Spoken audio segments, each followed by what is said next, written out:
ನಮಸ್ತೆ. ಈ ದಿನ ಬೃಹತ್ ಮಟ್ಟದಲ್ಲಿ ಪ್ರದೀಪ್ ಅಣ್ಣವರು, ನೀವು, ರಮೇಶ್ ಅವರು, ಅಣ್ಣವರು ಎಲ್ಲ ಬಂದು ಬೃಹತ್ ಮಟ್ಟದಲ್ಲಿ ಒಂದು ಯಶಸ್ವಿ ಮಟ್ಟದಲ್ಲಿ ಕಾರ್ಯಕ್ರಮ ಆಗಿದೆ. ಇದ್ರ ಬಗ್ಗೆ ತಾವು ಹೇಳಿಕೊಳ್ಳಿ.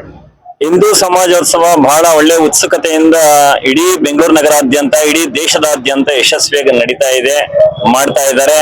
ಇದು ಒಳ್ಳೆಯ ವಿಷಯ. ಕಲಿಯುವಿಗೆ ಸಂಘೆ ಶಕ್ತಿ ಅಂತ ಹೇಳ್ಬಿಟ್ಟು ಧರ್ಮದ ಪ್ರಜ್ಞೆಯನ್ನ ಎತ್ತಿ ಹಿಡಿಯೋದಕ್ಕೋಸ್ಕರ ನಮ್ಮ ರಾಷ್ಟ್ರ ಪ್ರಜ್ಞೆ, ರಾಷ್ಟ್ರೀಯ ಸನಾತನ ಧರ್ಮದ ಒಂದು ತಿರುಳನ್ನ ಎಲ್ಲರಿಗೂ ಪರಿಚಯಿಸೋದಕ್ಕೋಸ್ಕರ ಇದೊಂದು ಊರ ಹಬ್ಬದಂತೆ, ಗ್ರಾಮದ ಹಬ್ಬದಂತೆ ಯಶಸ್ವಿಯಾಗಿ ಮಾಡ್ತಾ ಇದ್ದಾರೆ. ಸೊ ಇಲ್ಲಿ ರಾಮಮೂರ್ತಿ ನಗರದಲ್ಲಿ ಇವತ್ತು ಯಶಸ್ವಿಯಾಗಿ ಬೆಳಿಗ್ಗೆ ಮಾಡಿದರೆ ಮತ್ತೆ ಸಾಯಂಕಾಲನೂ ಸಹ ಇದೆ.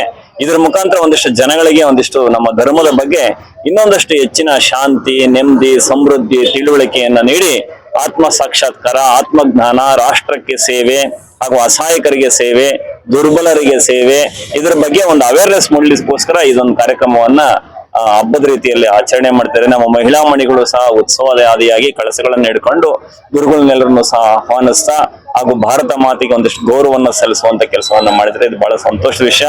ಇದು ಯಶಸ್ವಿಯಾಗಿ ನಡೀಲಿ. ಯಾಕಂದ್ರೆ ಧರ್ಮದ ಪ್ರಜ್ಞೆ ಉಳಿದ್ರೆ ಮಾತ್ರನೇ, ರಾಷ್ಟ್ರ ಪ್ರಜ್ಞೆ ಉಳಿದ್ರೆ ಮಾತ್ರನೇ ದೇಶ ಸಮೃದ್ಧಿಯಾಗಿ ಶಾಂತಿಯಾಗಿರ್ಲಿಕ್ಕೆ ಸಾಧ್ಯ. ಧರ್ಮನೇ ಇಲ್ಲ, ಶಾಂತಿ ಸಮೃದ್ಧಿನೇ ಇಲ್ಲ, ಸಂಸ್ಕಾರನೇ ಇಲ್ಲ, ಸನಾತನ ಧರ್ಮದ ಬಗ್ಗೆ ಒಂದಿಷ್ಟು ಗೌರವನೇ ಇಲ್ಲ ಅಂದ್ರೆ ಆತನಿಗೆ ಈ ದೇಶದಲ್ಲಿ ಬಾಳ್ಲಿಕ್ಕೂ ಸಹ ಅರ್ಹತೆ ಇಲ್ಲ, ಆತ ಬಾಳನ್ನು ಸಹ ಪ್ರಯೋಜನನೂ ಸಹ ಇಲ್ಲ. ಸೊ ಹಾಗಾಗಿ ಇಡೀ ನಮ್ಮ ದೇಶದ ನಾಡಿ ಮಿಡಿತ ಪವಿತ್ರವಾದಂತ ಈ ಮಣ್ಣಿನ ಅಂಶ ಏನಪ್ಪಾ ಅಂತ ಅಂದ್ರೆ ಒಂದಿಷ್ಟು ವಸುದೈವ ಕುಟುಂಬಕ್ಕೆ ಅಂತ ಹೇಳ್ಬಿಟ್ಟು ಎಲ್ಲರೂ ಸಹ ಶಾಂತಿ ಸಮೃದ್ಧಿಯಿಂದ, ಪ್ರೀತಿಯಿಂದ, ದಯೆಯಿಂದ ಒಂದಿಷ್ಟು ಬಾಳ್ಬೇಕು. ಭಾರತ ಮಾತೆಗೆ ಒಂದಿಷ್ಟು ಗೌರವವನ್ನು ಸಲ್ಲಿಸಬೇಕು. ಭಾರತ ಮಾತೆಗೆ ಎಲ್ಲಿ ಯಾರು ದ್ರೋಹವನ್ನ ಬಗೆತಾರೆ ಅವರಿಗೆ ಒಂದಿಷ್ಟು ಶಿಕ್ಷೆಯನ್ನ ಕೊಡುವಂತ ಕೆಲಸ ಆಗ್ಬೇಕು. ದೇಶದ ಅಭಿವೃದ್ಧಿ ಆಗ್ಬೇಕು.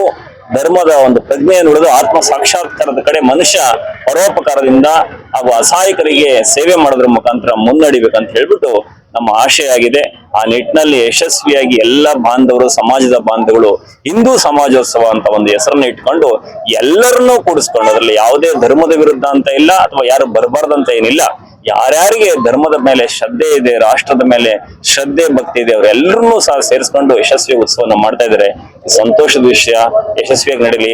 ಇವರೆಲ್ಲರಿಗೂ ಸಹ ಶಾಂತಿ ಸಮೃದ್ಧಿ ಹೆಚ್ಚಿ ನಮ್ಮ ದೇಶದಲ್ಲಿ ಇನ್ನೂ ಸಹ ಸನಾತನ ಧರ್ಮದ ಕೀರ್ತಿ ಹೆಚ್ಚಿ ಇಡೀ ವಿಶ್ವಕ್ಕೆ ಅದು ಮಾದರಿಯಾಗ್ಲಿ ಅಂತ ಹೇಳಿ ನಮ್ಮ ಆಶಯ.